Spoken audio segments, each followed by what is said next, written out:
have been one for some time, and I'm also a member of the summer lecture series here.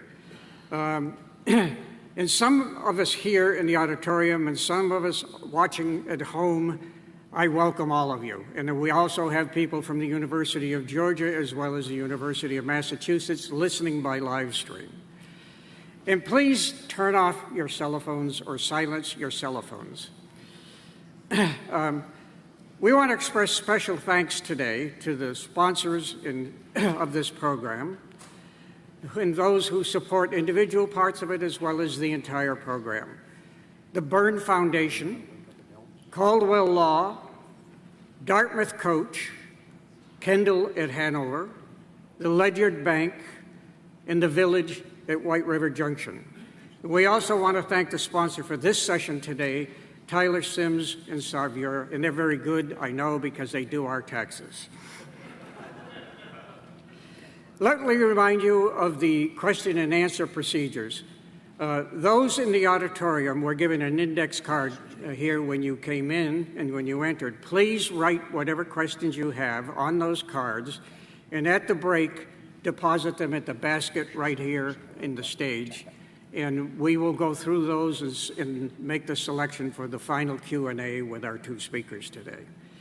For those of you who are on live stream from wherever, as well as University of Massachusetts and Georgia, you can send in your questions in the chat window of your computer, and a staff member here at OSHER will transcribe those questions and give them to me, the moderator of the session. And if you wish, you can add your first name to your questions as you submit them. We would also like to invite those of you who are interested to a post-lecture discussion, which will be held in the OSHER building immediately around the corner from the Opera House here. That's on the third floor of 1 Court Street. It's just above 3 Tomatoes for those of you who know the local area. Now it's my pleasure to introduce our speakers today, and we have 2 speakers dealing with various parts of this subject of who's winning minds and hearts. First of all, we're going to have Maria Repnikova speak first, and Maria has some really interesting expertise about China. She's an associate professor of global communications at Georgia State University, and she is a recognized expert on Chinese political communication. And just 2 days ago, she returned from Ethiopia, a little jet lag here, but don't worry about it, where she has spent the entire summer studying Chinese penetration of the Ethiopian government and society. Currently, she's a Wilson Fellow at the Princeton University's Woodrow Wilson Center, and she's been a fellow at the African Studies Center in Beijing University, as well as a postdoctorate fellow at the Annenberg School for Communications at the University of Pennsylvania. She's written widely,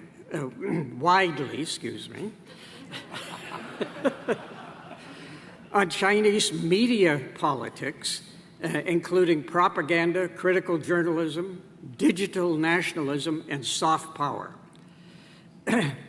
She's also written a number of articles for publications such as Foreign Affairs Magazine, the New York Times, the Washington Post, and the Atlantic Magazine.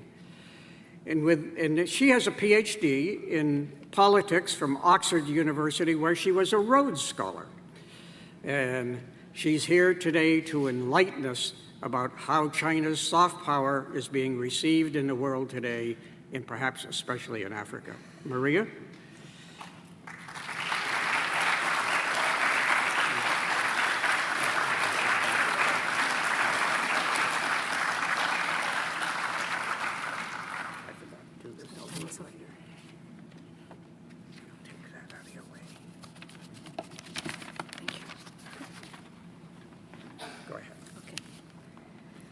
Good morning, everyone.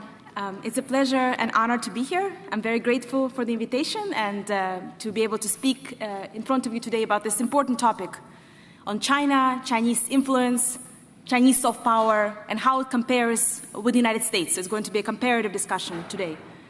So in my remarks, in my 25 minutes or so, I'm going to discuss briefly how China envisions the idea of soft power, what it really is about, how China pursues it as well, and how it's different from the United States. I will give you some examples from my research. As was mentioned in the introduction remarks, I spent the summer in Ethiopia, and I've been studying this topic for about 5 years. So I'm going to give you some examples and visuals about what I've observed in the field, especially in Ethiopia and in other places as well. And I will conclude with discussion of some challenges as well that the United States and China face when it comes to influencing public sentiments around the world. So that's the plan for my brief remarks today.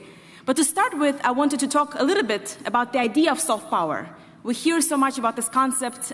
What is this really about, and where did this idea come from? So just very brief introduction here about the idea of soft power. I wanted to note that this concept, of course, has emerged from the United States. It's a US-centric concept that was coined by Joseph Nye, who was a very high-ranking official in the US government, as well as a professor at Harvard. In 1990, he introduced this term at the tail end of the Cold War and right before the collapse of the Soviet Union. And he was critiquing the arguments of other scholars who were suggesting that the US is weakening in its influence because of its overstretch of resources during the Cold War. So his argument that the United States has this untapped resource of so-called soft power, which is non-coercive power. It's not military power, it's not economic power, it's the power of attraction.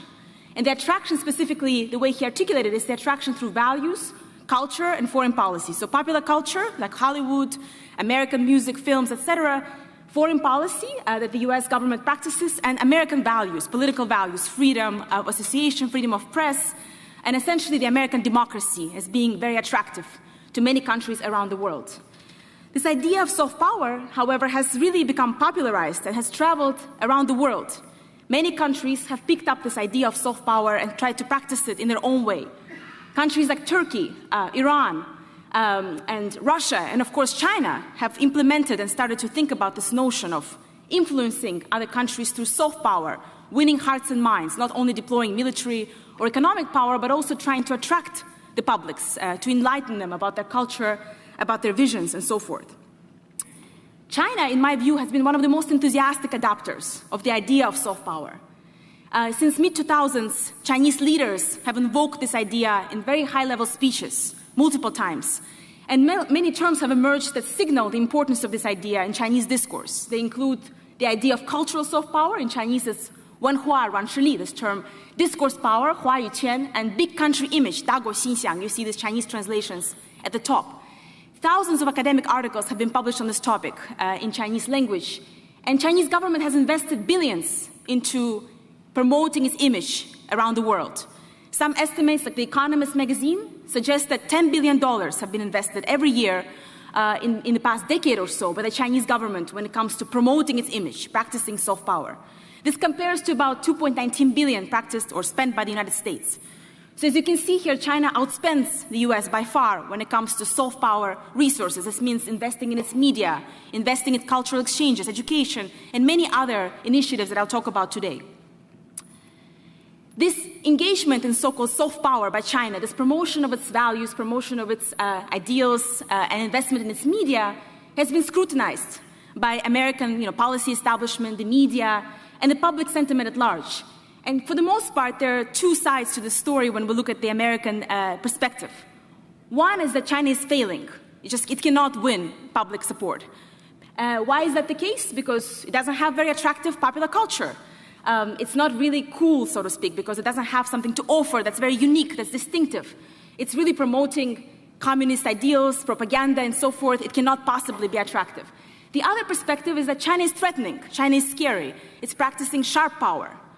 It's not trying to really win attraction or win enticement, but it's trying to coerce. It's trying to shape public sentiment by buying votes, buying influence, essentially using force as part of its influence operations.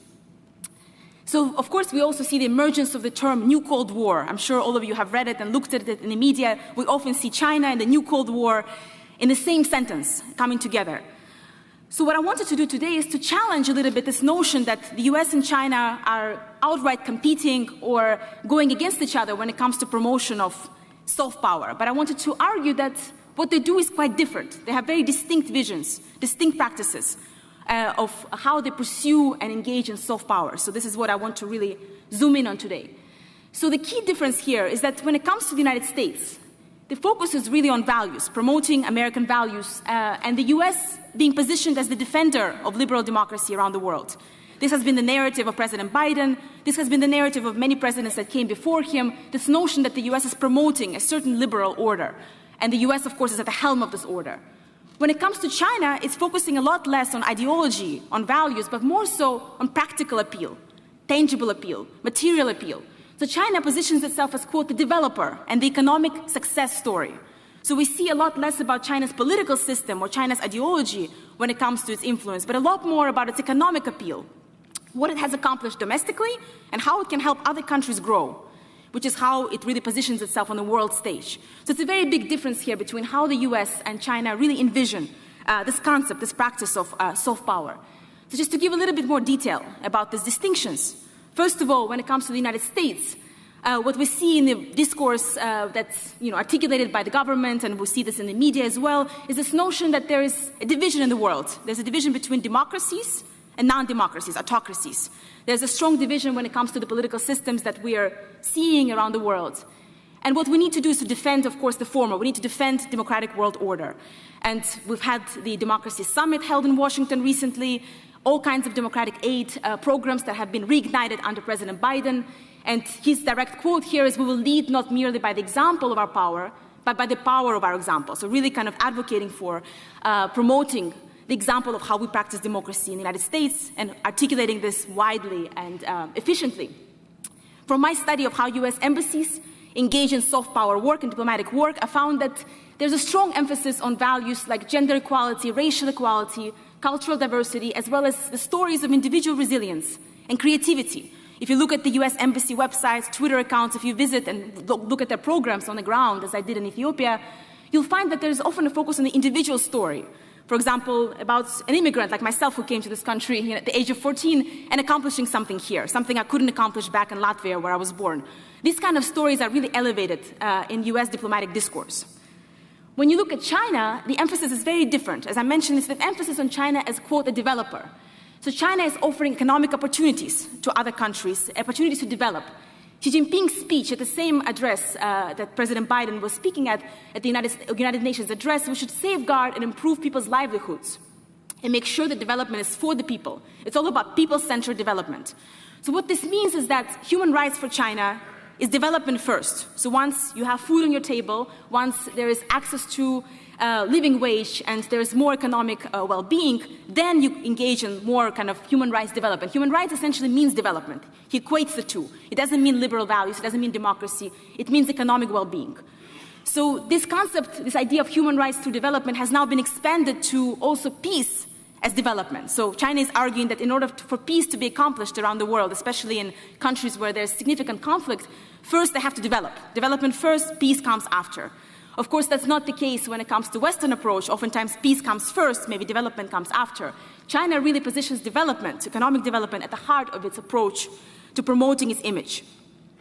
So what does this look like in practice? How do they actually do this? I wanted to give a few examples from my research. So there are several examples I want to bring up. First of all, I want to emphasize that the way China promotes its culture is always combining something material and tangible with it, so offering something practical as part of its cultural promotion. So one example is that a lot of its diplomatic affairs and big events are combined with trade fairs, economic deal-making. This is a picture from Ethiopia. This is 2018, a major China's trade fair show taking place, and a huge line of people waiting to get in. What are they doing there? They're signing deals, they're buying Chinese materials, they're building partnerships, but at the same time, at the same event, there was also a big delegation from China talking about Chinese diplomacy and its success story and the more political visions of China-Ethiopia relations. So you see this kind of combination of material opportunities with diplomatic speeches, diplomatic events, and so forth. Ironically, that very same day, there was an event at the US Embassy which was celebrating the Press Freedom Day. So it was a very different type of event. I did try to go to both. I ended up attending both, and this event was much more attended than the Press Freedom Day, because of course here you have a chance to make a certain living, maybe to create a new business, to improve your business, to grow a business, and the other one is really about ideals, about press freedom. And at that time in Ethiopia, there was very little press freedom, so it really wasn't that exciting for people to attend this particular event. The second important example here, which I think is much more significant, is the idea of higher education, right? We often think about the United States, our country here, as being the most attractive in the world when it comes to international students. I mean, many of you are alumni of Dartmouth or universities nearby, and you know how attractive these universities are to international students. But you may be surprised to hear that China is now also extremely attractive to international students from the global south. Before the pandemic, 80,000 students were studying from African countries in China. So China is now the #1 destination for African students. It's not Europe, it's not the United States, it's China. And I think there's going to be an increasing flow of students from global south countries into China as opposed to, let's say, Western countries. Why is that the case? #1 reason is the cost. So the education is a lot more affordable, and there are also many scholarships offered by Chinese government for students to come there.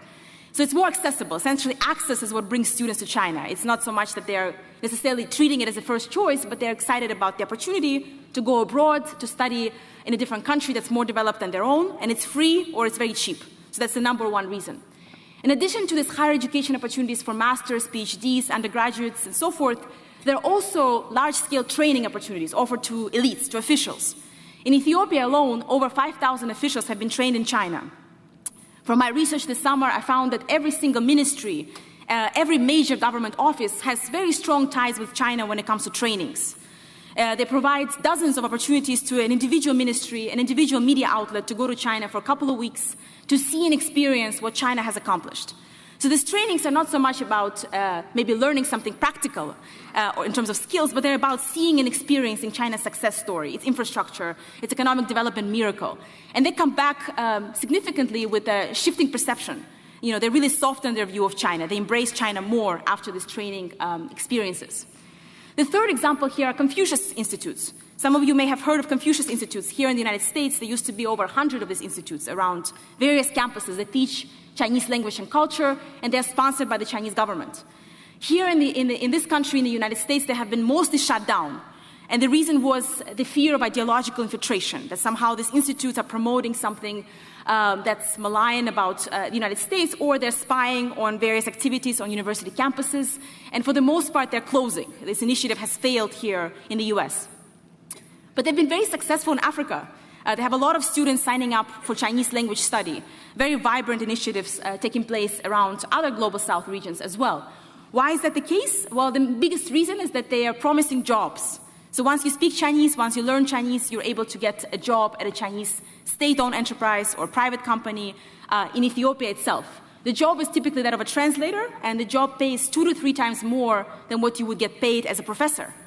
So it's a really lucrative position for many students who speak Chinese. It's really attractive to be able to learn the language and get a chance to have a high-paying job for long term at a Chinese company. That's the #1 attraction. And here you just see, this is a very crowded slide, but this is an advertisement from a Confucius Institute I visited in northern Ethiopia. And you see here, if you look closely, the way that they advertise the language is primarily through practical incentives. There's almost nothing about culture here or the experience that's kind of more intellectually driven.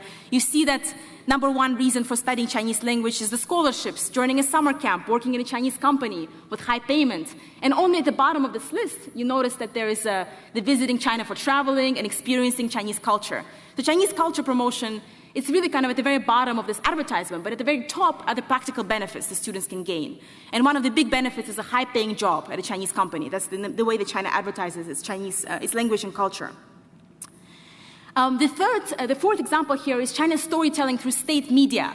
So how do they tell their stories? How do they tell the story of China's success?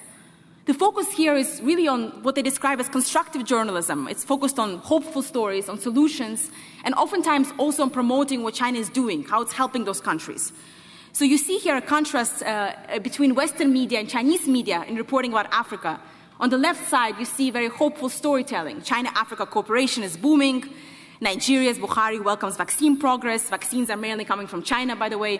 On the right side, you see a more negative portrayal that Africa may have 90% of the world's poor population, lack of COVID testing, much more negative kind of framing of stories about Africa.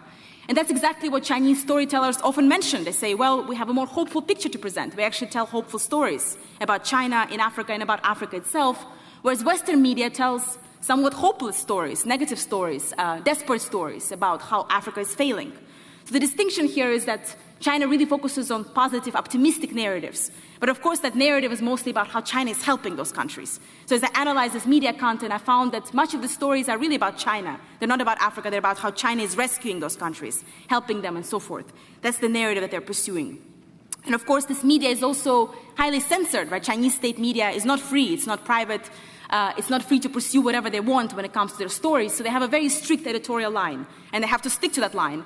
And that line really focuses on elevating China's influence and telling the story of China as really helping these various poor countries, developing countries, become more like China. And lastly, and importantly, is the infrastructure as development, right? China is constructing the majority of infrastructure around Addis Ababa, the capital of Ethiopia, but also many, many other countries in Africa. Here you see a very badly translated sign at the airport in Addis Ababa. As you land, you'll start seeing signs in Chinese straight away. Civilized construction to reveal our elegance. Doesn't quite make sense in English, but that's the sign that you see here in Chinese. Is a bit more sensible, but you just see that there's a construction site, and now this airport has been fully completed. It's a brand new airport that all the visitors get to experience as they land in the capital of Ethiopia.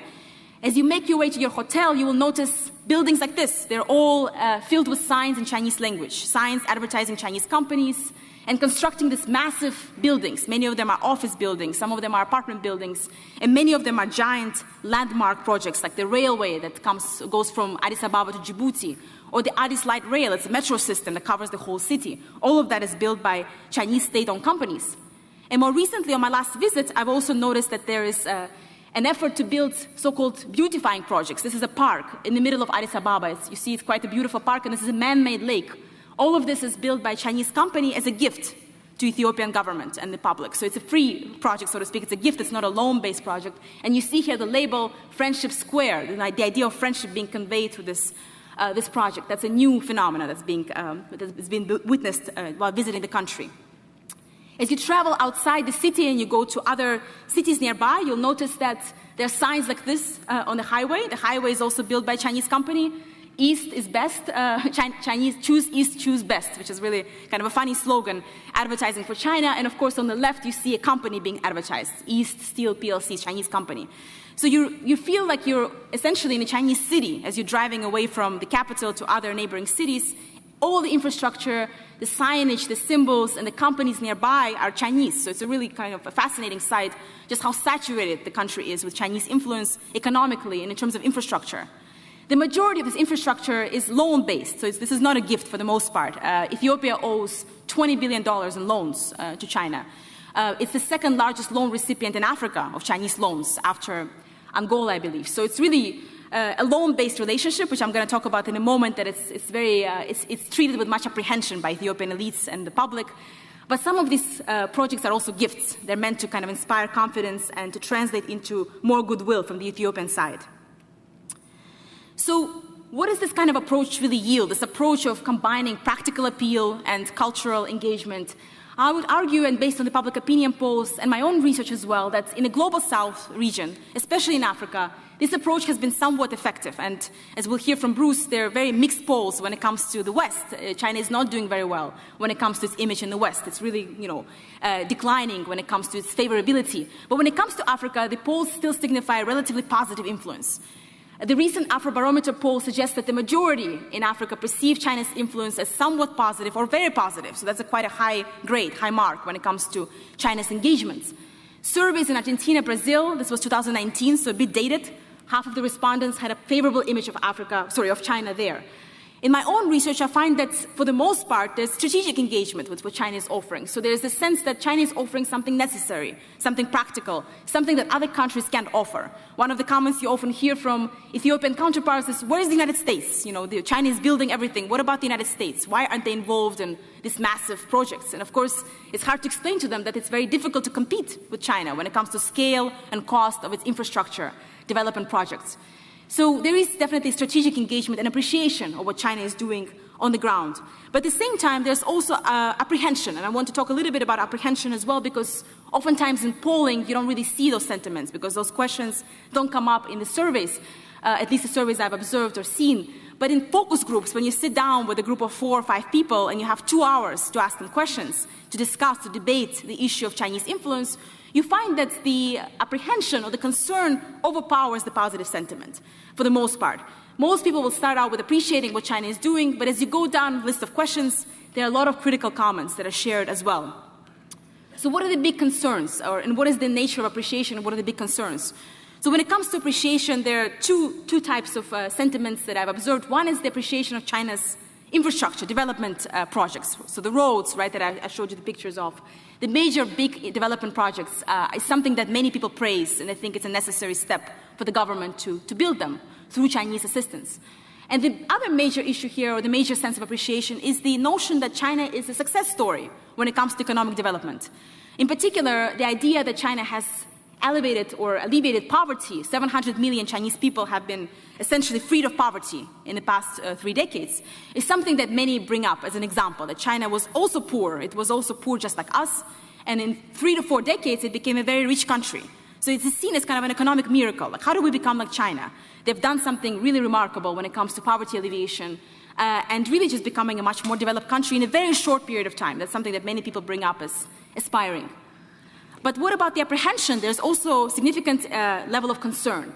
And the interesting thing that one of the biggest points of concern is with quality of Chinese goods, services, projects, and even education. So pretty much across the board, everybody brings up the idea of low quality. So something that's even described as being made in China is immediately dismissed as fake. So there's a really disregard for Chinese products, Chinese production. And there's also resentment about Chinese goods kind of flooding African markets. They're coming in with very cheap products. One example is traditional clothing. Ethiopians make very beautiful traditional clothing, scarves, dresses that they wear to church and various events, and now they're being produced in China. It's a different material. It's a cheaper polyester material, but it's much, much cheaper to buy those. So they're flooding the markets, and people are very upset about that because it's really overpowering the local industry, and it's inauthentic. Everybody complains about this authenticity. It's fake. It's not real. So the idea of quality comes up in every conversation, whether it's somebody who's working as a service worker in a hotel and complaining about Chinese TVs flickering on and off without the remote control, whether it's an elite official who complains about the fact that everything that he's able to buy from China in his country is much lower quality than what China sells to Germany or to the United States. He feels like he's being treated as a second-class global citizen. Or it's somebody who went to China for education and said, I didn't get a very good education there. It was free, but the quality was subpar. I should have not gone there. Maybe I should have gone somewhere else. So quality comes up as a major, major concern. And the other concern is the presence of Chinese community. If you think about, for instance, comparing Soviet Union and China, right? Soviet Union was very influential in many parts of Africa as well, but there was no Soviet community expanding across the African continent, whereas now we have a huge Chinese community, migrant community, entrepreneurs, workers coming and living there. And they're really living their own lives. They have their own Chinatown. They don't integrate into local society. And the public on the ground resents that. Why are they here? How long will they stay? What are their plans? Are they going to take over the city? What are they eating? They're consuming foods that are exotic and unfamiliar to us. There's a lot of friction around this notion of community, this Chinese community infiltrating the country. And the bigger systemic concerns, of course, are about debt and about long-term dependency on China.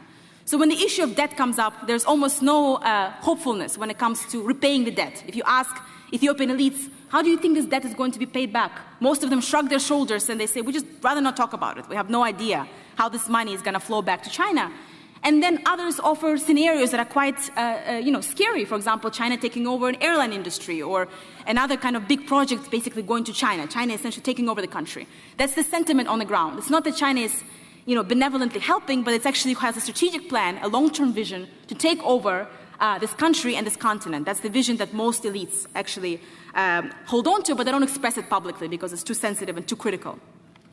So I know I only have a few minutes left, so I want to conclude also on the fact that China's pursuits in Africa and China-US engagements are not a zero-sum game for two reasons as well. One of them is that the public on the ground wants to engage with both. There is no real kind of attempt to choose between China and the US, but rather to engage with both in different ways. And you see this also in public opinion polling. This is The Economist publishing the poll from Afrobarometer. Who is more popular, or which country is more popular, Africa or United States or China? You see that they come very close. They're both very popular in African countries. And when it comes to asking about developmental model, which of course is a big concept, but when people are asked which model they prefer, US or China, US is still number one, China is closely tracking behind as number two. In my experience with interviews and engaging with Ethiopian elites, I find that the United States is usually number one choice for almost everything when it comes to education, projects and engagements and traveling to and from. The US is really the #1 priority, but it's often inaccessible. It's very hard to come here. It's very hard to get the scholarship. It's hard to get the funding, whereas China is basically the alternative. It offers everything in an easier way. It's more accessible. And so, but the priority and the preference is still for the United States. And the second reason that this is not a zero-sum game is because the two countries face their own distinct challenges when it comes to influencing public sentiments in Africa. And I want to conclude with those challenges, which links to the second presentation. First is the challenges that the United States faces. So the #1 challenge, which is something I've heard on the ground and something I think about a lot, is the conflict between promoting democratic values overseas and the democratic erosion here in the United States. The idea of extreme polarization that we're experiencing in our country is really detrimental to the US image. Everybody talks about it. It was brought up as a concern by elites, by lay citizens, by journalists. How is the US going to make it? Who's going to be the next president? Is it going to be Trump again? There's a deep concern about where our country is going, and the fact that we're promoting democracy, but there's a concern about our domestic democracy is really in conflict. It's a contradiction. And that's something that's going to be very difficult to address. The second big challenge is that there's often inconsistency in how the US promotes human rights in different countries. In some countries, there's focus on human rights. In other countries, there's disregard of human rights. It's more about strategic interests. So they often point to hypocrisy. Is it really about human rights, or is it about military interest? Is it about the agenda of liberal democracy, or is it about relationship building? What is this really about? Ethiopia is a good example. They haven't addressed their human rights failures during the war, but the US is re-engaging with the government. So there is a concern about what is really behind the US agenda. I get asked that a lot.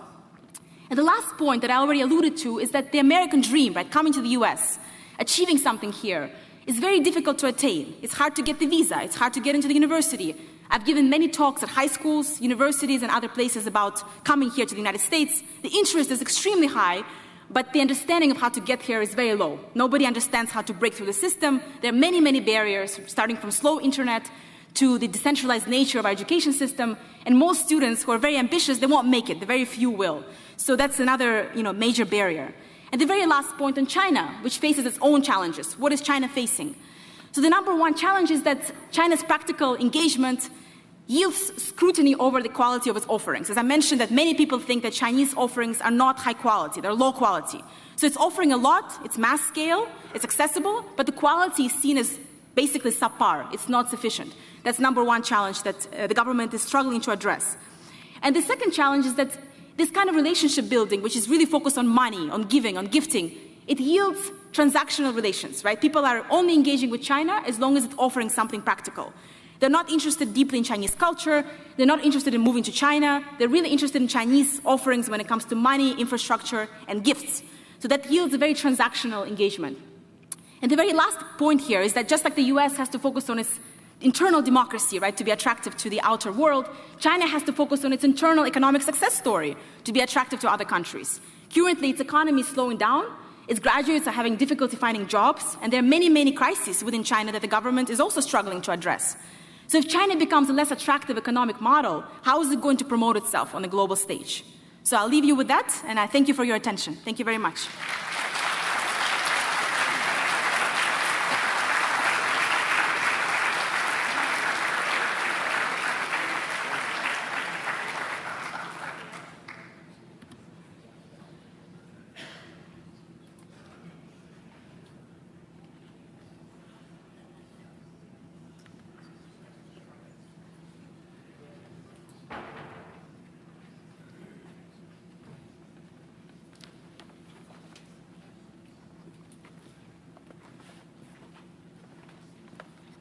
Well, Maria's presentation ought to give you a lot to think about over the next several days, to say the least. And her last 2 slides are going to provide us with a perfect transition into what Bruce Stokes is going to talk to us about in terms of what polls are really showing us worldwide and perceptions of the two powers.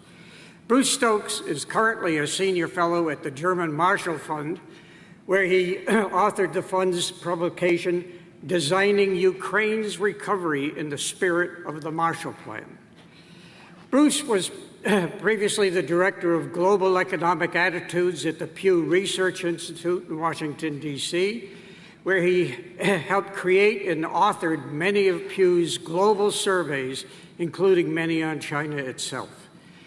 He also served as a fellow on the Council on Foreign Relations and is currently associated with the Chatham House in London, a major British think tank. Bruce was a member of President Clinton's U.S. Pacific Trade and Investment Policy, and he authored its final report, Building American Prosperity in the 21st Century. And he also authored a book, America Against the World, How Are We Different and How Are We Disliked? He's a graduate of the School of Foreign Service at Georgetown University and the School of Advanced International Studies at the Johns Hopkins University. And today he's going to enlighten us about what the polls are really telling us, what the people are thinking. Bruce?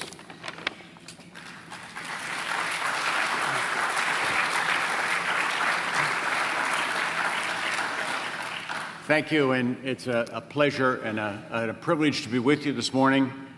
First off, I'd like to thank the OSHER team, Ann Hargraves and Lisa King in particular, for inviting me, and Bill for moderating our discussion later.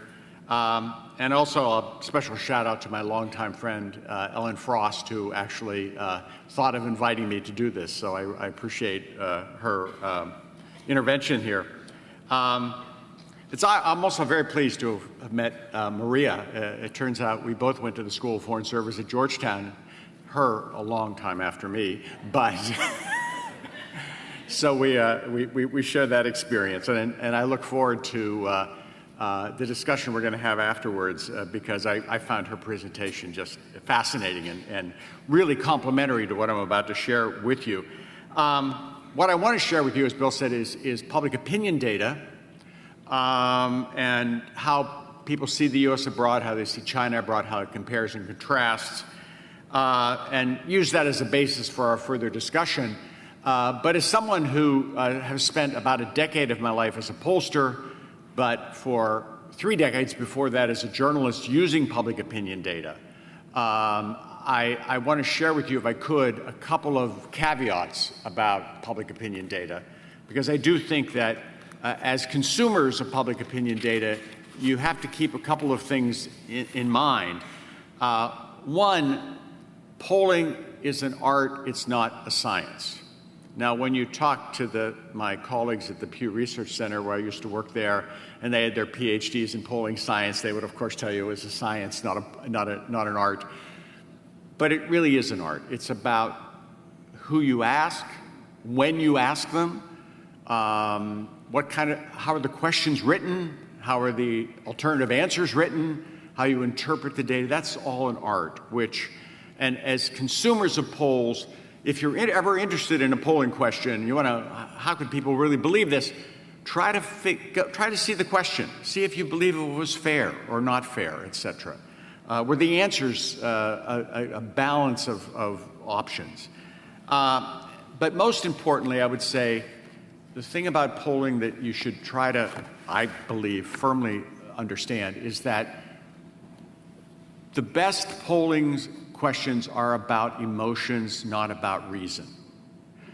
I dare say you wouldn't be here if you weren't overly rational people. Nobody listens to these kind of discussions who aren't overly rational people, but you are in a minority, I'm in a minority, Maria's in a minority. Most people operate on emotion. And if you want to understand how they're going to vote or how they're going to operate in the marketplace, let's face it, people go into the marketplace and buy a red car rather than a blue car because they like red. It's the same car under the hood, right? They act on emotion. They vote on emotion. And we need to better understand that if we want to understand the world we live in. Not look down on that, but just try to understand it. And so again, as you interpret public opinion, it seems to me we have to realize it's about emotion, if it's a good question. If it's a knowledge question, you're going to have your heart broken. I can tell you, only a third of Americans could find Ukraine on a map the month before the war started. Only a third of Americans could find Taiwan on a map when Nancy Pelosi was there and it was on the front pages of every newspaper. So again, there's not a lot of knowledge out there, and we just have to work with that.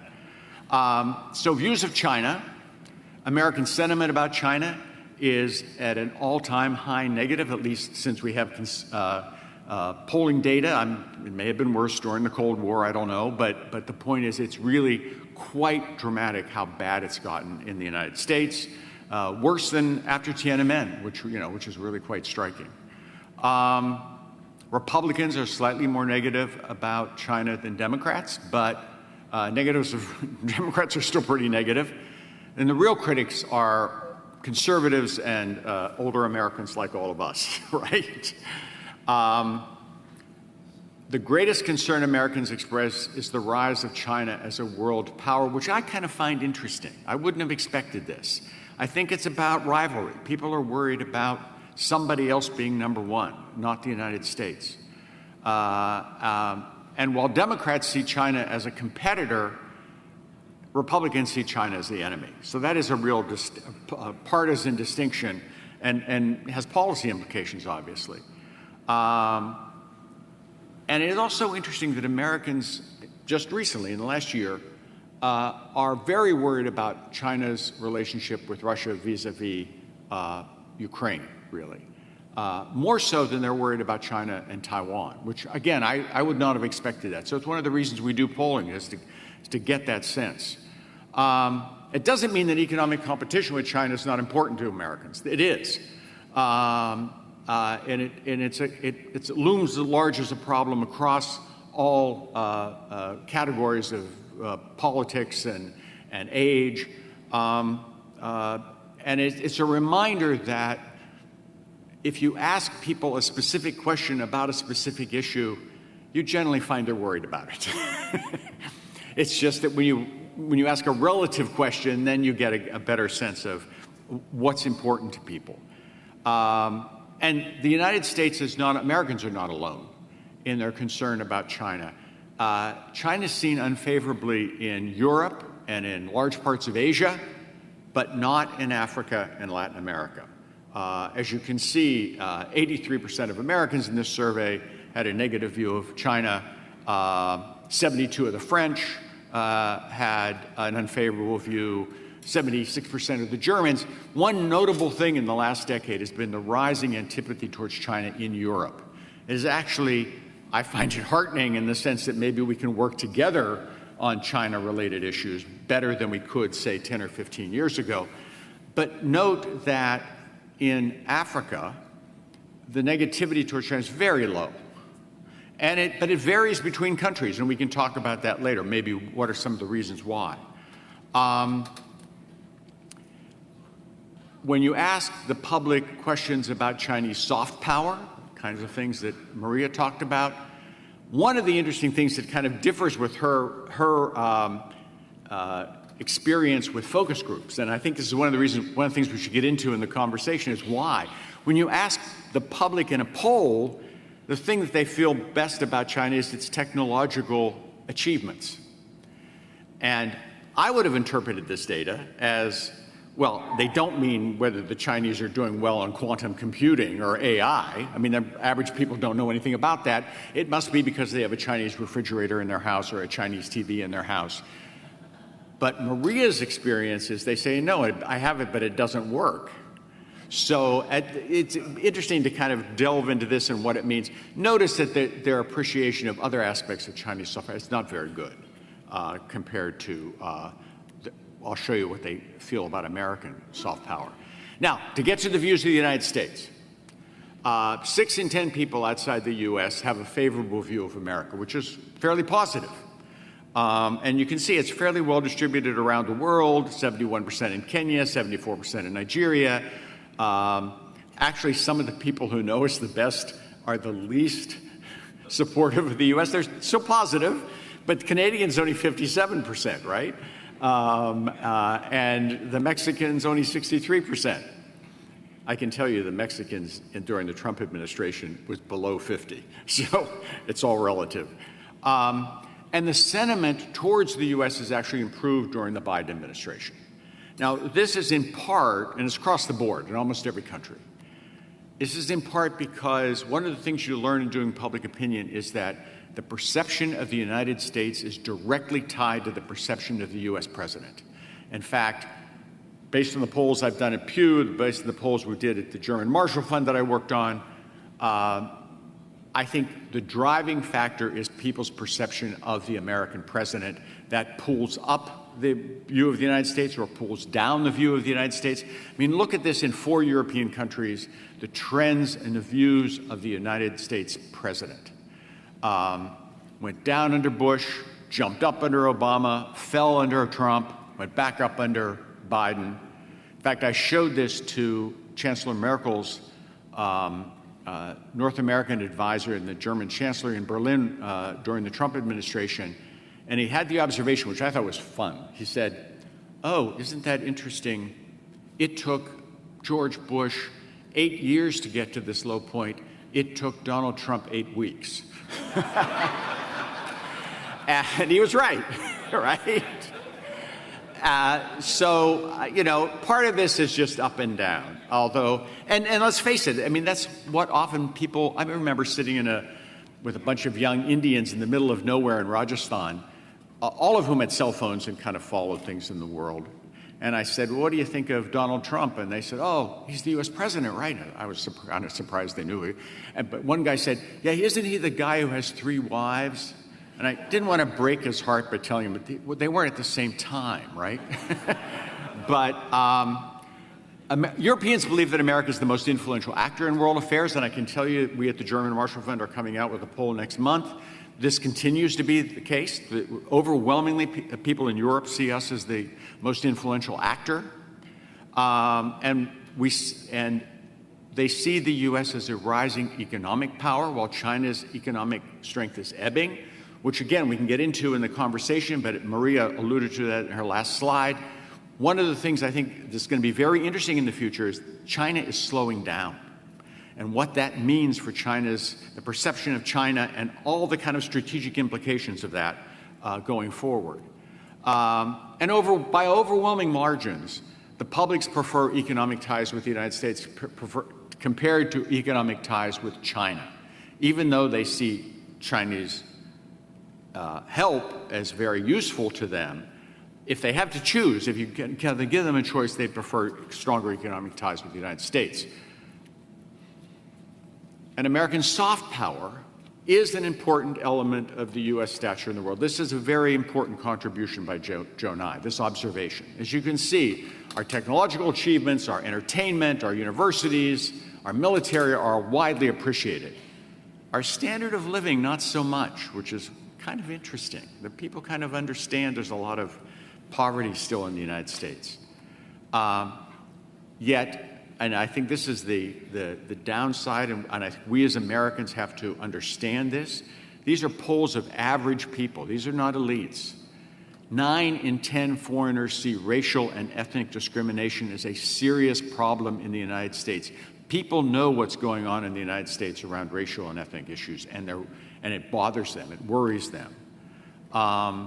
There's a widespread belief that the American political system is riven by partisanship. People all over the world know that we are increasingly a red and blue country, and never the twain shall meet, which is, again, bothers them, and they're critical of that.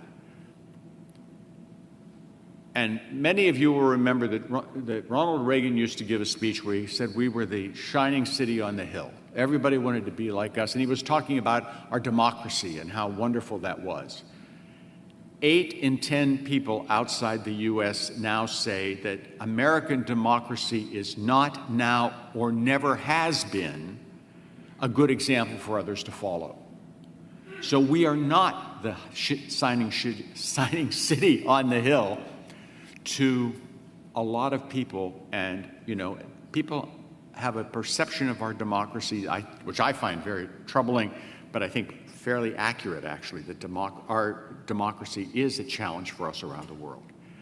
And this contributes then to at least Europeans saying, yes, U.S. is the most influential country in the world, but in 5 years, it's going to be less influential. It's not so much that China's going to pick up that much or the European Union is going to pick up that much, but U.S. influence is waning. And when you look at that in certain countries like France or Germany, these numbers are even worse. So again, our soft power doesn't necessarily translate going forward in terms of people's perception of where we're likely to be down the road. So that's a brief overview of public opinion. I look forward to your comments and questions because this is really about a conversation. So thank you.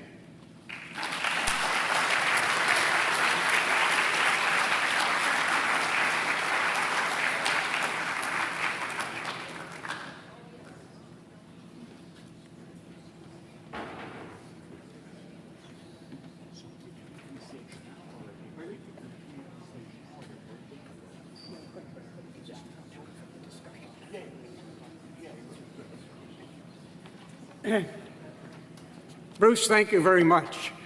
These two presentations have given us a lot to discuss in our Q&A session, which will be coming up in a half an hour. So we're going to have a half-an-hour break. There's going to be coffee and cookies in the main lobby here. But I'd like to give you something else to think about during that. And that is, OSHER stands for lifelong learning. And this is part of our lifelong learning program that we conduct year-long. Fall registration is coming up next Monday, and we have 80 courses to present to you to choose from to continue your education, be it China, America, or what have you. So let's come back in 30 minutes. So that will be, let's say, 10:20. Let's come back about 10:15, 10:20, and we can have a good discussion with both speakers. Thank you.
Can you hear? Good. We had a lot of very good questions, and we've got a lot of time for discussion, which both our speakers welcome. And at the end, I have asked them each to make kind of a final statement about how they see things. One of the questions here is, if America's soft power is dependent upon a projection of democratic values, and if there is a widespread perception that we do not live up to these values internally, is this seen as a damaging attitude toward the United States worldwide? Bruce, why don't we start with you? The short answer is yes. I can give you a specific example. You may remember that in, I forget the year, but when the NSA leak happened and it became clear that we were listening into Chancellor Merkel's cell phone conversations, among others, we at Pew had been asking a question periodically: do you think the United States protects the personal freedoms of its own people? And it was always a strong, kind of positive, soft power image of the United States.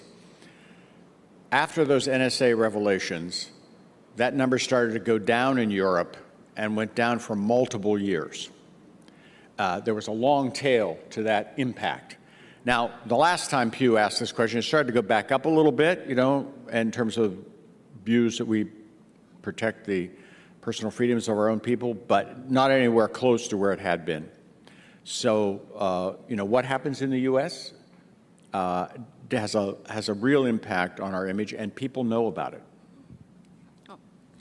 Well, I agree with this comment. I also wanted to contrast this a bit with China, because one of the, advantages of China is that it is a very closed political system, so people actually don't know, what's happening there. So they may assume it's authoritarian, it's not democratic, but they don't know all the dealings, the internal frictions, the way that they do about the United States, because the US is very open, it's widely covered in the media, so everything that happens here is essentially a global story. Whereas when it comes to China, it's not. I mean, we see some stories, but overall it's a very opaque system. So people don't debate Chinese politics. They don't engage with all the, inherent contradictions of China the way that they do with the U.S. And I guess it has its ups and downs. On the one hand, people are engaged with the U.S. politics. On the other hand, they know a lot. So they get very interested and also frustrated and, in some ways discouraged about what's happening. So that's kind of a contrast here with China. But I think the other point I wanted to make is that despite these frustrations, when it comes to Africa and in my own research in Ethiopia, people still want to come here. So even though they're understanding the limitations, they know that there are frictions, they may be heartbroken by some of the things that are happening here, they still aspire to coming here to study, to get training, and many of them to live here as well, to immigrate. So still, if you look at the migration data, like how many people are trying to immigrate to the United States versus China, the flows of migrants are incomparable to China. People are not moving to China. So that's just another point to make to kind of complement this question. But thank you very much. There have been a number of questions relative to Russia's relationship with China and vice versa. It seems that Russia is sort of a junior partner to China in the world today. And what does the public worldwide think about the Chinese relationship with Russia and its support of whatever level to the war in the Ukraine? Well, as I said, I was actually surprised how important that was in American views of China, that they were worried about the Chinese relationship with Russia. It may have just reflected the fact that it was in the news and it was kind of a surprise. I'm not aware of much global public opinion on that, testing on that issue. So it may well be that there's not much knowledge about it. I just don't know. But I think if we project forward, I think one of the issues that we may have to wrestle with, and it could be very difficult to wrestle with, is we know that there is some Chinese support for the Russian war effort, but it appears to be at a very low level by individual companies, not an endorsed policy of the government. And I dare say we as a government may not be willing to go to the step of actually confronting the issue. I mean, I remember talking to the chief of export controls in the UK early in the war, and I said, you know, casually, isn't it great that China's not helping out Russia, because that would be a real problem for us? And he said, why do you think they aren't? And I thought, oh, okay, he knows something I don't. But clearly it hasn't become such a big issue that the US government feels it has to respond. But if they do escalate their support, and we do feel what they have to respond, I mean, think through what that means. I mean, what we would have to do is impose some kind of sanctions on Chinese companies. There would be secondary consequences of that, because they would impose sanctions in retaliation. This could rapidly get out of control. And while the Chinese seem to have controlled what they're doing, and whatever kind of leakage there is limited, there is evidence that their exports to places like Tajikistan and Uzbekistan have gone up dramatically. Things like refrigerators. Well, there's some evidence that those then are shipped into Russia, disassembled, they take the computer chips out of them, and they use them for military purposes. So we and the Europeans, I know, are very worried about getting into a tit-for-tat kind of situation on this issue, but we're also aware of the fact that there is support coming to the Russian war effort from China, to a certain extent, from parts of Europe, really, which, you know, again, the shipment of some appliances and so forth to Uzbekistan or whatever have gone up dramatically. Turkmenistan, it's like there's no market for these things in those countries. This stuff is going directly to Russia, and so we do face, I think, a prospect of a problem going ahead if China decides that's what it needs to do to maintain this relationship with Russia. Thank you. Well, Bruce already covered major economic points when it comes to the support, the limited support that maybe at least Chinese companies might be extending to Russia's war effort. I just wanted to make a couple of points in terms of symbolic support, so discursive support for this war.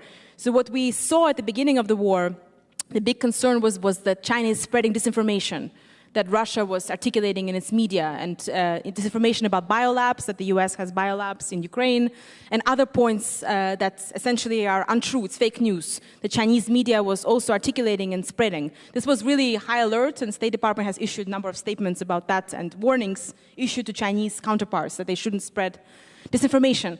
But the analysis I have done on Chinese media coverage of the war over the past, almost a year and a half, it shows that disinformation is a very limited aspect of how they cover the war. The big issue is that they basically attribute blame in a very ambivalent way, right? So first of all, they call it a crisis. If you look at CGTN, Chinese television, they don't call it war. It's a crisis. Crisis is a much softer attribution than war. And then when they talk about the various parties to blame, they often treat it as a two-sided thing, right? Russia is to blame, Ukraine is to blame, and China has no stance on this. They don't take, sides. They're really in the middle. So there's this ambivalent diplomatic stance where they're kind of a middle partner, middle ground. And of course, recently they also tried to negotiate or become a negotiator for peace, which hasn't really led very far because essentially they took Russia's side for a number of points. They just, they suggested that a lot of the kind of points mentioned by Russia should be upheld. So they really didn't take Ukrainian perspective very seriously, so this peace plan was dismissed. So discursively, it's a very ambivalent picture. There was this point of disinformation escalation. It was only, I think, 2 instances of that. The rest is not taking sides, not calling it a war, and then taking this kind of peace brokering initiatives that are not very effective so far. So this doesn't leave China in a very effective position when it comes to bringing peace. But I think that it would be too far of a stretch to say that China supports the war. Personally, I think that China is not benefiting from this war too much, especially politically. The Chinese regime was very worried. And a lot of the articles that came out by Chinese experts were all about self-sufficiency of Chinese economy and kind of trying to protect China basically from this war's implications, and rethinking Taiwan issues as well, trying to be more cautious when it comes to Taiwan in the future. It's not ready for the war, essentially. So I think that there is a lot of thinking, stepping back and thinking about what does this really mean for China, as opposed to kind of becoming a strong Russia supporter. And there are many also interesting symbolic parts where there are photographs of, Xi and Putin or other Chinese officials or Russian officials, where there's real distancing happening when it comes to the way that they perceive each other and the way they gesture towards each other. And I do think that China was quite surprised by the scale of this conflict, by the scale of this war. That's my stance on that. Are some companies contributing? Possibly. There are all kinds of actors that might be engaging in illicit efforts, but I don't think Chinese government is directly supporting the war militarily or economically. But it is taking advantage of cheap imports from Russia. I mean, there's a lot of, the trade has escalated, has gone up significantly with Russia, especially natural resources, oil and gas. So the junior partner question, I do think that Russia is going to become a more junior partner of China. The scale of this partnership is shifting and tilting more towards China, and this relationship is increasingly unequal. So how is this going to impact Russia's stance in the future? It's going to weaken its global power. And a lot of Russian elites are also worried about that. So that's just something that, even though this relationship might be seen as, China and Russia are colluding, many Russians are also concerned. What does this mean to be a junior partner to China? What is this going to look like? Nobody knows for sure, but it is happening. It's shifting towards China's prowess, and China is really a more influential partner in every domain of this relationship, from media to economy to security. China is the leading partner, so that's the future of this relationship. Thank you. I might add one thing. An issue that we may have to confront going forward is this war will be over, God willing, sometime soon.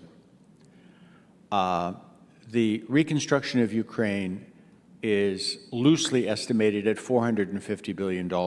It's obviously going to be higher than that. That is more in real terms than the Marshall Plan was for, inflation-adjusted terms than the Marshall Plan was for Europe. We have no idea whether the American public and the European public are going to be willing to help do this to the extent that's needed. But I think one thing we can be safely sure of is the Chinese will show up on day one with a checkbook and say, how much do you need and when do you need it? And oh, by the way, you're going to have to use Chinese technology. And oh, by the way, you're going to have to use Chinese workers. And the strategic implications of that, of China embedding itself in Ukraine, is something that people in Washington have begun to wake up to. And whether it will influence what we're willing to do to help Ukraine rebuild is a separate issue, but it's a growing concern among, I know, some very senior people. Ukraine has always been called the breadbasket of the world, so that's where it comes in. A number of questions relate to the BRI, which I've noticed that China is not calling the BRI anymore, that whole initiative. It's now been transformed into, I guess, infrastructure support or something of that nature. But the questions usually relate to, it seems more oriented toward Chinese interests, extraction of resources from the countries that they're stepping into to provide infrastructure that allows for faster transportation of the goods and so forth.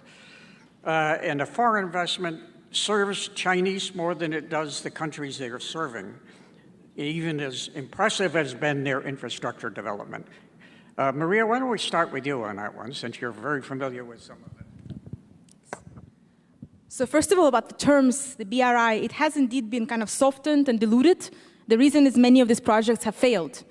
And what I mean by failure is that the big loans were provided and they have not been repaid. So when we think about BRI, this kind of goes to the question of whether it's really only in China's interests. It is, of course, tilted towards China, but it doesn't mean that these projects are succeeding and always empowering Chinese interests. I mean, they're based on significant debt, and the debt comes from the government. Most of the companies involved in BRI are state-owned, and the reason why they're able to construct and to engage in these projects is because they have immense support from the government, the Chinese Communist Party. So the Communist Party is losing a lot of money on these projects. They're building a lot of these various infrastructure projects that are not being repaid, and they might never be repaid. And there is this idea that maybe eventually China will take over the port, will take over the airline. But when you talk to Chinese elites, they don't want to take over this project. It's a lot of money and effort to run them. They don't want to be running this project indefinitely. They want the money back. So really, it's not always that clear-cut when it comes to what interests they're getting back. A lot of these projects are also political. For example, Ethiopia does not have many natural resources. It's not about resources, it's about politics, it's about diplomacy, because Ethiopia is home to the African Union, so they have the gateway to the rest of the continent through Ethiopia. So some of these projects are not just about extracting specific resources, it's extracting relationships, it's building networks, it's long-term interests and connections that they're really facilitating. But when it comes to the benefits, they're not always extremely clear-cut. And even with the case of countries like Ethiopia, the government changes, and they tilt towards the US, or they go towards the West, and China is no longer the prime partner. So it's not always clear that even the networks are, being built in a very effective way, that they're really kind of loyal to China. Once a new partner comes in, or a different offering is being made by a different country, China can be abandoned very quickly if the offering is better. So how loyal are those elites to China? It's a question. And how can they get their repayment back? It's another question. So China itself domestically is in significant debt. Many local governments, provincial governments are suffering from immense debt, and we don't have all the data about that. So there's domestic debt, and then there's external debt, which of course impacts the long-term, growth of Chinese economy. So I think there is a lot of concern on the Chinese side about investments and building these projects across the African continent. In the case of Ethiopia, no new loans have been extended in the past 4 years, and there are no new loans on the horizon. So they're actually slowing down. They're slowing down loans, and they're slowing down the BRI. That's why they're calling it different words, different terms. They are much softer, more open-ended, and less linked to specific expectations. BRI is a very grand term, Belt and Road Initiative. It's been widely promoted, but it hasn't done that well. And there's also a lot of pushback. Many protests, not in Africa, not so much, but Central Asia, Southeast Asia, mass protests against Chinese projects. So it's not even appreciated by the public at large. They're actually protesting some of these major infrastructure deals. So there's a lot of pushback, a lot of complexity, and I think the interest that Chinese are kind of yielding from these projects are not clear-cut. We'll have to wait to see if those relationships really benefit China, and if they can really get the money back from these countries that they loaned billions of dollars to. So that's my take on that. You want to add anything to that? No? Okay. You mentioned in your talk about the concern about the quality of Chinese goods. Does that extend to their infrastructure projects in terms of building roads, railroads, and trains? Because it seems to me that's been exceedingly important to Africa in particular, the building of those infrastructure projects. So it does extend to the infrastructure projects as well. The comments I've often heard and come across, they also express concern about the longevity of the projects. So for example, there's a Chinese road that gets flooded 3 years later. Or there's a light rail train system. It's kind of like an overground metro system in the capital of Ethiopia that no longer works effectively. There were 40 trains, and now there are less than 10 trains that are operational. So the concerns are very much there, and the perception is that the quality of this project is low. But when you dig deeper, when you visit those ministries and bureaucracies, you find out that the receiving side is often not doing their work as well. So for example, the road authority, they have to maintain the roads. They need money to maintain the roads because there are often too many vehicles passing on those roads. They don't have the money for that. So they build the road, they spend all this money, the loans that they acquire on building the project, but they don't have the money to maintain it. China is only responsible for the first 3 years of the project. So for example, the contract is for 3 years, they maintain it, then they leave. So it's up to you as your government to maintain those projects. And for the most part, they're not well maintained. The other issue is spare parts. Where do you get the spare parts? Of course, from China. And where do you get the foreign currency? Right now, there's a foreign currency crisis in Ethiopia. They can't afford to buy the spare parts. So there are all kinds of domestic challenges to maintaining and upholding the quality of the projects. So that if the Chinese speaker was here today with you, they would say, that's not our fault. We built a decent project. They had very little money to offer us. We did the best we could with the money we got, but they didn't maintain it, so it's not our problem. That would be their response. So I think we have to consider kind of different sides here, but the perception is that they're not high quality. So the perception is there. Despite these rational explanations, I don't think a lay citizen would tell you that they understand the backside of the story. They would just say this is a low-quality road. So. And if you talk to the Poles in Poland, several years ago, there was a big European soccer championship that was going to take place in Warsaw and across Poland. And part of the infrastructure for that was they were going to build a new superhighway from Warsaw to the German border. And they let the contract to a Chinese company because it was the cheapest bid. The Chinese never finished the road. The government eventually had to take it over. So, I mean, there is an issue there that belies these kind of headline numbers that I think people are learning, basically. They're understanding. What is the Chinese record in terms of educating the local people in terms of operating these infrastructure projects or taking them over by themselves at some point in time? Are they sufficiently well trained, educated, and overseen to teach the local people how to operate for themselves? So this question really concerns knowledge transfer, either transferring skills and basically delegating the projects to the local communities, local engineers, and workers. The knowledge transfer has been significantly improving. So a lot of these projects are operated by the local workers, local operators, whether it's train conductors, engineers. And when it comes to training, I think the most successful training that China has provided has been technical training. They will take engineers in large numbers to China and basically show them how this project works, because the company is headquartered in China. So you get to see all the operations, you get to practice, and then you go back and you can operate the train. That's the kind of system that they implemented. From what I understood, that's been relatively effective, so they did pass over those projects. But the problem is that, they cannot initiate new projects that are similar in scale. So for example, you have this Chinese project, it's operated by the Ethiopians, but then they can't start or initiate a new, similarly impressive large-scale project themselves. So it's kind of a limited knowledge transfer. It's only limited to certain skills, to operational skills, as opposed to actually initiating and constructing and envisioning a new idea. And that's something that was also communicated as a complaint from the elites, that you were not taught everything, we're only taught part of the puzzle, only kind of a slice of this process is being passed on. And the other issue is that many of these companies that are operating in Africa, they do hire local workers, but they don't hire local managers. So the gatekeepers, the top people are still Chinese. So they're the ones instructing the workers. So you have the workers who know how to operate the machinery, but the managers have to be imported from China. So that doesn't mean that the whole idea, the whole project is not being passed on. It's only a segment of it that's being passed on. So it's a limited knowledge transfer. Some skills are transferred, some workers are being hired, but the managers are still coming from China, and the projects are still initiated by China. So that's the kind of a limited picture, but still, the trains, the operations are carried out by the Ethiopian side in the case that I was studying. And here's one that's kind of personal, but one you could relate to since you actually studied in China. And it says, our daughter studied Chinese for 5 years until her second trip to China, when she was treated shabbily. How do African students feel about this? Are they treated the same in China? I'm sorry to hear about your daughter's experience. I don't know whose daughter it is in the audience, but it's a mixed treatment, right? It depends on many factors. Personally, I've studied Chinese for about 5 years, and I spent half a year in China as a student in 2004, and then a year as a Fulbright scholar. So I had a lot of experience living in China, and from my own experience, I was treated very well. So I've never had a negative experience, a discriminatory experience, or impolite, kind of a rude encounter at a university. I think everybody I've met, for the most part, was very welcoming to me as a student, as a young researcher, and very gracious. Of course, my Chinese skills initially were very subpar. I couldn't barely, order a taxi or a meal, and there was a lot of patience extended to me as a student.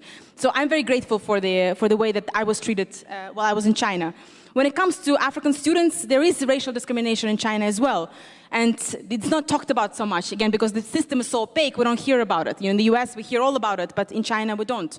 And the students do complain that there is kind of a tier system. If you come from Europe, from the US, maybe some neighboring countries, you're treated very well. If you come from Africa, you're kind of a second tier.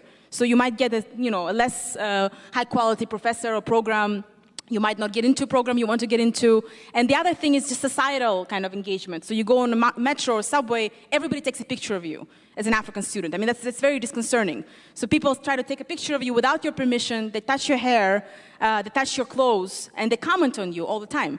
So I've observed this real life with African friends, and it was kind of scary. I mean, it's really, and I actually told my Chinese, the Chinese who were taking the picture, I told them in Chinese that this is not polite. You should ask about the picture. And they just said, what's the big deal? I'm just taking a picture. They would turn around and take a selfie. So right, with the individual anywhere that they pass, on the metro, on the escalator. So I see this as a form of exoticism, and it is, in many studies that study racism, it's considered to be racialization, right? You're kind of exotifying this person because of their color of their skin, and you're not asking for their permission. You should at least ask if they're okay with that. When I was living in Northeast China as a foreigner there, I was also, treated as an exotic, creature. I was invited to weddings of people I never knew or met, and I was put in pictures, constantly. So they told me, you have to be with the bride, for instance. I don't know who she is. So, I had to pose and act as a kind of as a wedding hire. Later, I expressed that this is actually kind of exhausting, right? So you're a guest at the wedding. It's a foreign language. So you don't know what the customs are, and you're in every picture. And they thought this was absolutely fine. I mean, what's the big deal? You're at a wedding, it's fun. Like, why don't you want to be in a picture? So from their perspective, they're very welcoming, and they were kind of offended that I was complaining about that. So there's definitely a cultural barrier there. So part of it could be just learning and getting used to more students coming from other countries. Part of it could be lack of discussion about foreigners and race. There are different factors contributing to that. But I would say that the treatment of students, it really varies. And I think it's unfortunate if, whoever raised the question that your daughter wasn't treated well.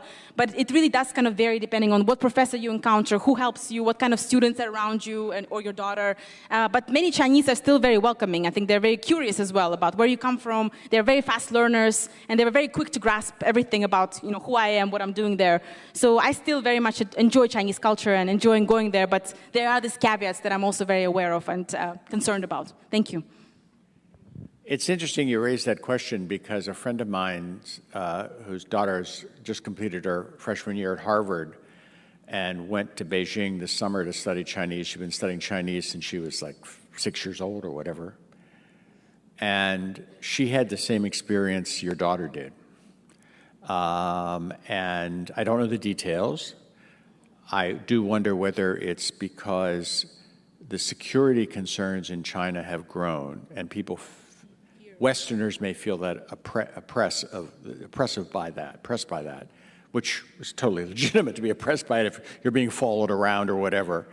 But it speaks to a broader issue that's going on in Xi's China, that it's not Deng Xiaoping's opening to the world. It is kind of an increasing centralization of control. I remember talking to the deputy director of the Shanghai Institute of International Affairs, which is a very well-respected Institute of International Affairs, and she said, "Oh, we've instituted Mao-style self-confession sessions at the Shanghai Institute." Yeah, and have I deviated from Xi thought? And, that's not the China we hoped would happen when China engaged with the world. But it is the China, I think, that we're increasingly dealing with. Bruce, we've got a number of questions on polls. One of the first ones is, your survey data did not include much from Chinese polls. Is it accurate polling possible in China by either Chinese media or by U.S. or other foreign media? That is a great question. For many years, and if you look in the Pew website, you can see we were allowed to poll in China. I never could understand why, but they let us do it. We couldn't ask about the government. We couldn't ask about the party. We couldn't ask about the leadership. But we could ask about anything else we wanted to. And what was fascinating about it is that we would ask a question in China, which we would ask all over the world. What are the biggest problems facing your country domestically? And every year the Chinese would say the top three were always corruption, inequality, and the environment, which I personally thought was a great and horrible indictment of the party and of the government, but they let us do it. And a couple of years into the Xi regime, it stopped. They wouldn't let us survey anymore. I always thought that they had let us survey because, of course, they do their own surveys, right? And it was probably just a quality control thing. They wanted to make sure that we found the same things they did, and if they didn't, why? And it would be a useful thing to have for the government to have. But it's another sign of how they've cracked down. So it's very unfortunate because we would also ask the Chinese, what do you think about the United States? What do you think about Japan? I mean, we did a fascinating survey at one point where we asked the Chinese about Japan, and we asked the Koreans about Japan, and we asked the Japanese about Koreans, and we asked the Japanese about the Chinese, and needless to say, the Koreans and the Japanese don't like each other. The Chinese were really anti-Japanese. The legacy of the war, I guess, or whatever, was still very strong in their public opinion. But we just don't have access to that anymore. There are a number of questions related to how polling is done, and you said a little bit about this in your presentation.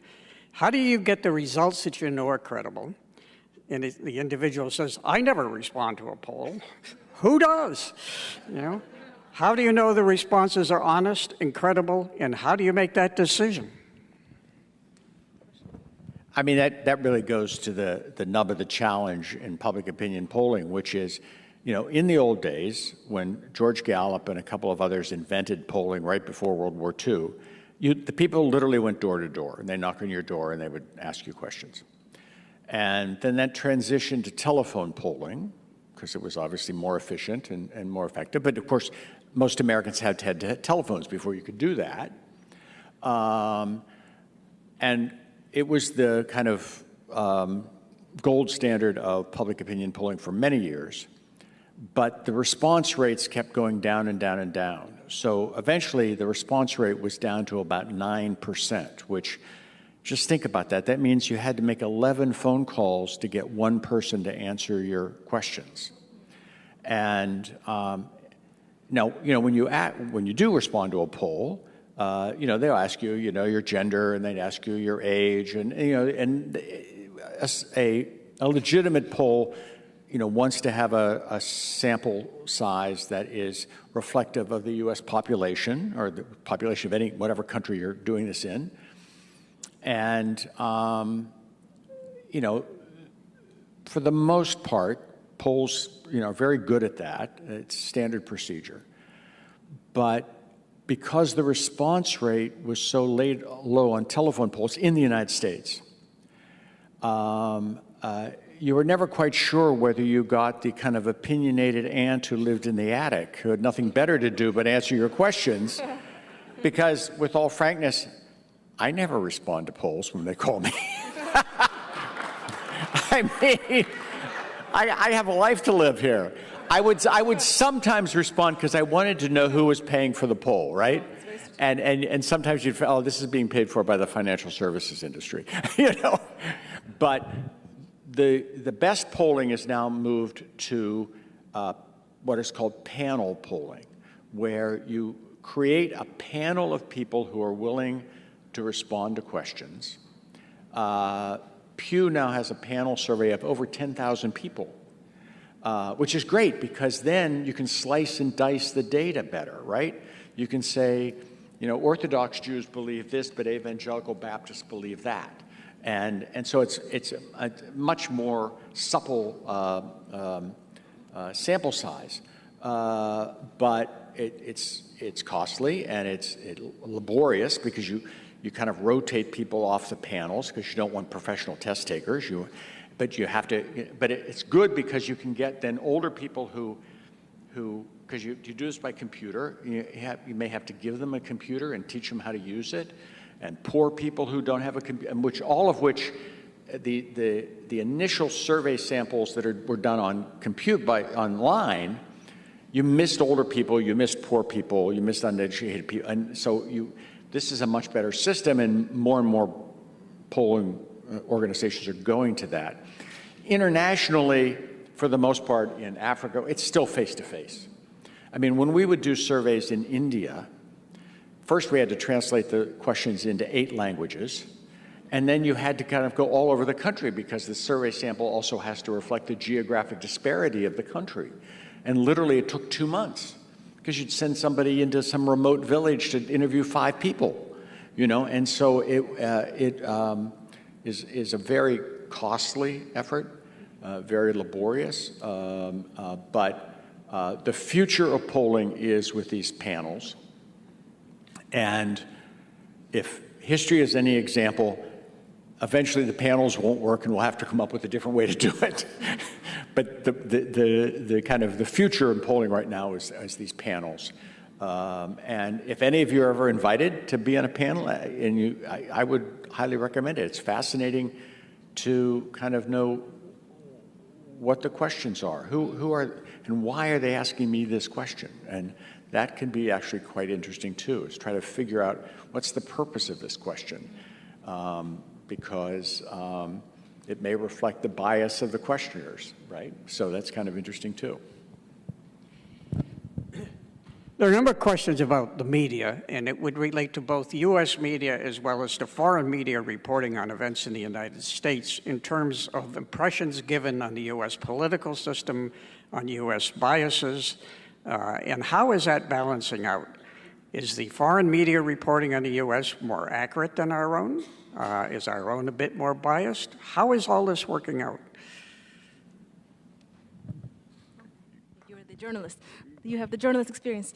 Well, in terms of media, I think it's a very big question. It depends on which foreign media we're talking about. If we're talking about European media or Chinese media, Russian media, I mean, there's so many different outlets. So I think it really varies on which media we're really kind of thinking about. If you look at British media, some media follow, like The Guardian, for instance, or the BBC, they often do have, I don't know if it's more objective, but just very different angles that they pick up about the US and really interesting reporting. The one media I always go to every day is the BBC World News podcast. It's a 30-minute, fantastic selection of stories. Some of them are from the US, some are from other places. It's a podcast. You can go for a walk or, do something else and listen to it. And it's really engaging. It's been engaging for, I think, over a decade since I started listening to it. It's always high quality. So for me, that's a really, exciting source. But then we think about Chinese media, for instance, it's a state-controlled, media system, just like Russia. They probably won't have a very objective picture of the United States, but they will report on stories selectively. So for instance, when it comes to societal frictions, racial frictions, the challenges the US is facing, Chinese media will pick that up and they will translate that into Chinese, and it's going to be widely discussed because China is really focusing now on comparing itself to the US. Same thing with Russia. So maybe it's not quite objective, but they will focus on specific angles, but I wouldn't go to that as a source, objective source about the US. So I think we have to be kind of cautious about which media we're talking about here when it comes to focusing on these issues, and same thing with US media coverage of other countries. Of course, New York Times and other top media outlets, whether it's Wall Street Journal or CNN, they do their best to cover international stories and issues. But they are also their own biases. For instance, now there are very few American journalists in China. For the most part, they've been expelled from China.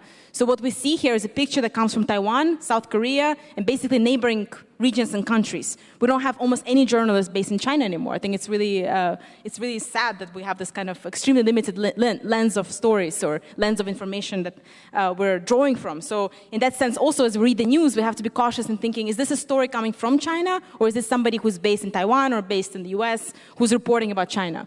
And one thing that's really missing, I think, is the mid-layer of society. So we hear a lot about the party officials and the elites. We hear a lot about the dissidents, people who are completely against the system. We don't hear enough about the average citizens or people who are in the middle, essentially the majority of Chinese public, because those stories are not being told. It's very hard to tell them from outside of China.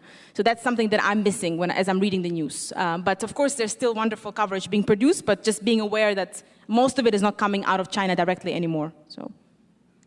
And I think in terms of foreign media coverage of the U.S.,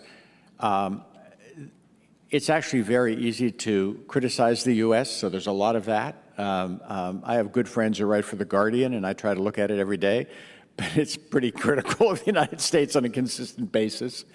And just as, I look at the age of this audience, we all grew up when the majority of the media in the United States was very middle of the road. You could watch ABC or CBS or NBC and get the same story. We now have this very bifurcated media environment. But that existed in Europe much earlier than in the United States, where, basically various newspapers were affiliated with various parties or various political streams. And, people read that newspaper because they were, they belonged to this party, or they were right-wing, or they were left-wing, or whatever. I vividly remember I lived in Bologna, Italy, during the Watergate crisis. I was a student there. And Bologna had been a socialist city since World War I and a communist city since World War II. So it's all communist. And I would go for a run every morning, and there would be local bars that were run by the Communist Party where all the old guys would come and play cards and drink at night. But they would put Lunita, which is the Communist Party's newspaper, up on the wall outside so you could read it for free. And I realized later that almost everything I knew about Watergate came from reading the communist newspaper. So God knows what my perceptions were, but they were probably pretty negative. Related to that is, one of your slides was very dramatic, and I will read again what it said. 8 in 10 outside the United States say American democracy is not now or ever was a good example for others to follow. What are the essential things that are behind those judgments?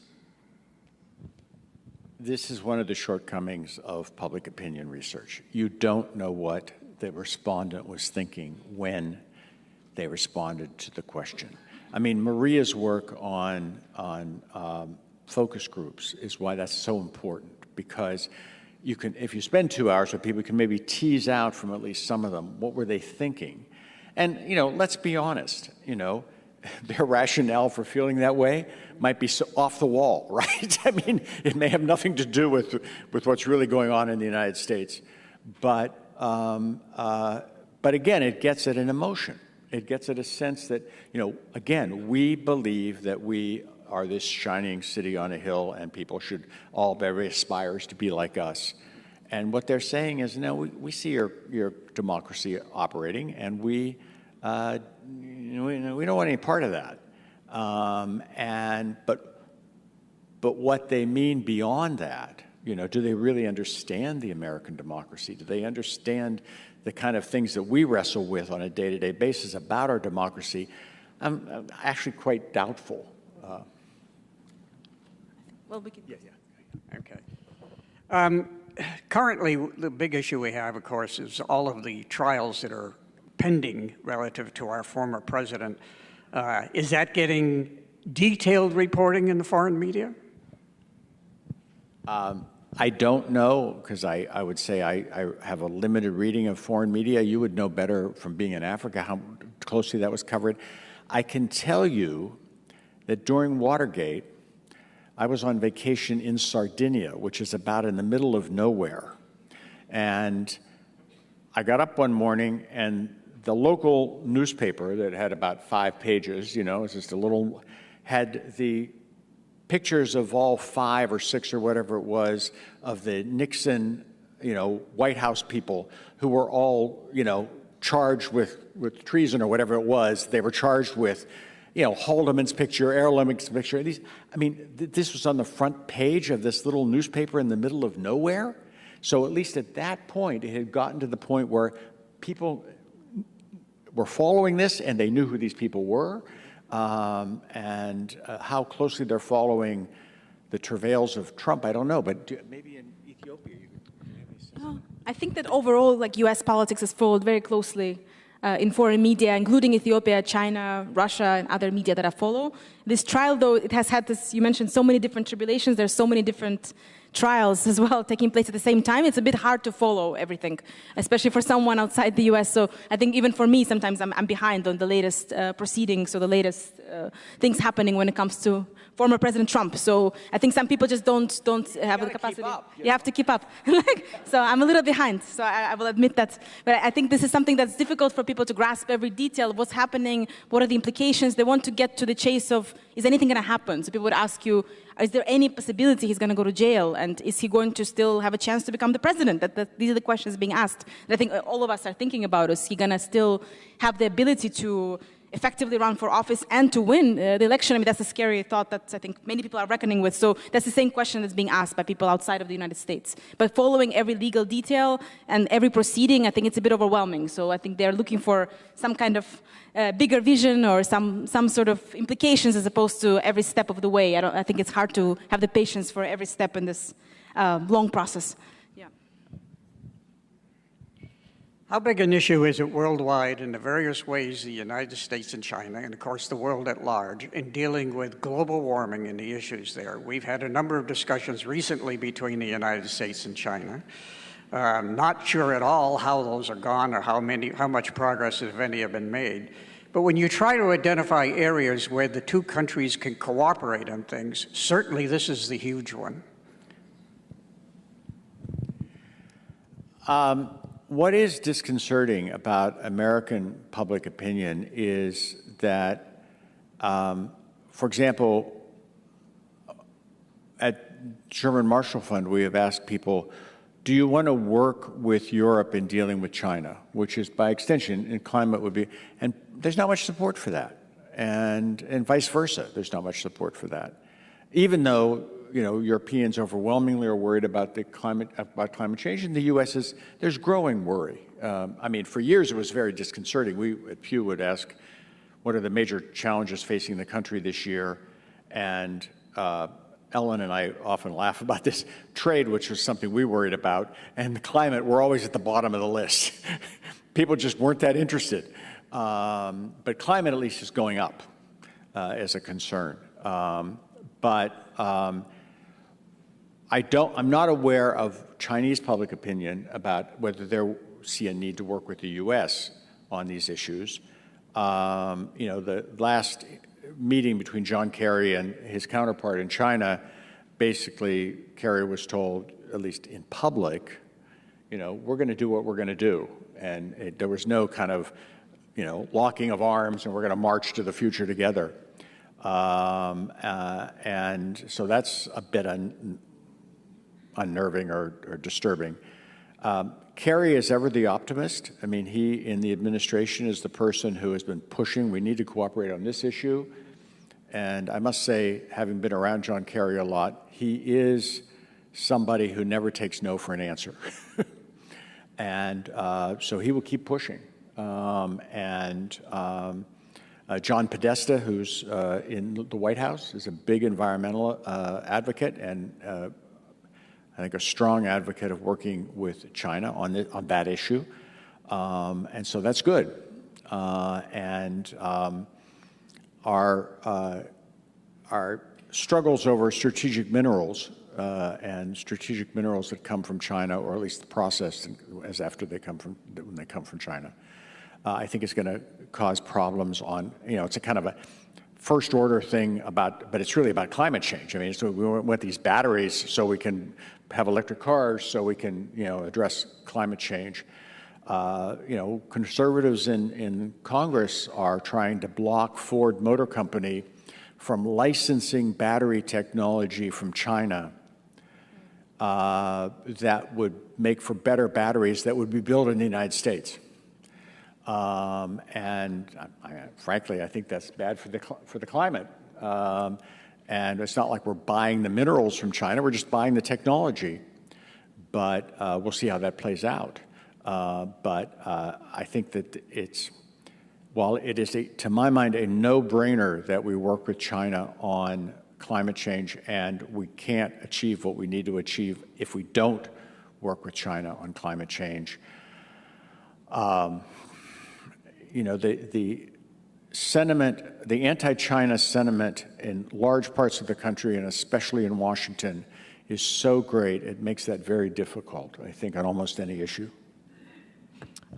Yeah, I agree with all these points, and just, you know, to add a couple of others in terms of challenges for the climate collaboration. I think one challenge is the uncertainty here in the United States in terms of the future administration, who is going to be in charge. So if we're back to the past, the previous president, right? So is this going to basically overturn all the work on climate change? So if by some chance President Trump is back in charge, is everything over, like in terms of climate change work? That's a very serious concern. The second concern is from China. As you know, Bruce just mentioned that Chinese response to Kerry's visit wasn't overly enthusiastic. They said that they'll just do things on their own terms, and that is exactly how they communicated it. And also they've done a lot to accomplish certain climate change targets domestically. They've really exceeded targets when it comes to alternative energy, electric vehicle manufacturing, and others, by far outpacing the US.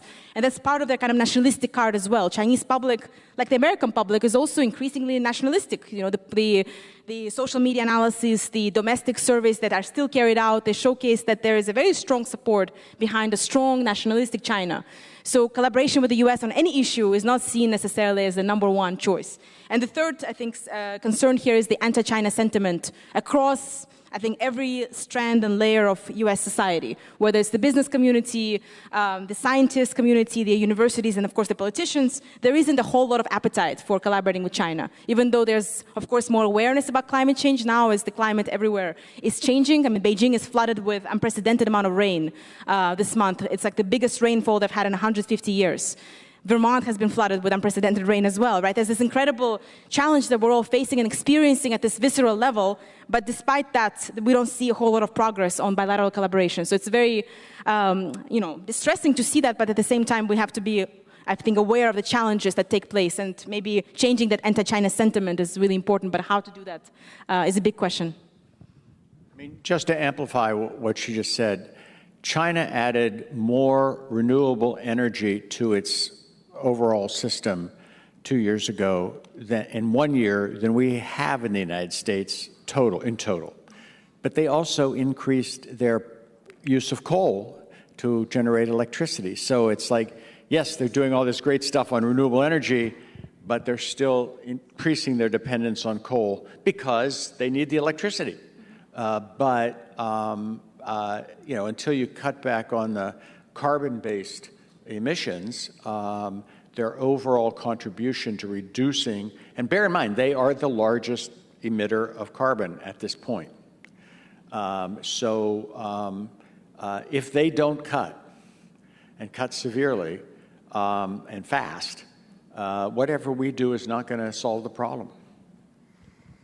There's one thing I'd like you to consider and what I'm going to ask you to do next, each one of you, and that is to give us, from your point of view, a final perspective of what we have to do to make this relationship between our two countries a productive one, and one that can minimize the risks that are involved in how we're both viewing the world now, not only relative to Taiwan and the South China Sea, but we don't have a good dialogue going today.